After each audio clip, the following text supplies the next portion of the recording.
In this video, I'm going to show you how to remove recommended books from Google Play Books. First, open your Google Play Books app.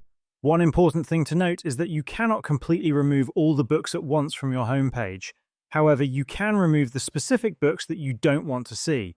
To do this, scroll through your homepage until you find the book you want to remove. There are no three-dot menus or obvious removal options here. Instead, you need to tap and hold on the book cover. When you do this, a few options will appear on your screen. From these, tap on the option labeled Not Interested. As soon as you do that, the selected book will be removed from your recommendations. You can repeat this same process for any book that appears on your homepage and is not relevant to you. This also works with audiobooks. Simply switch to the audiobook section and scroll down until you find the one you don't like, tap and hold on it, and then choose the Not Interested option. That audiobook will also disappear from your recommendations.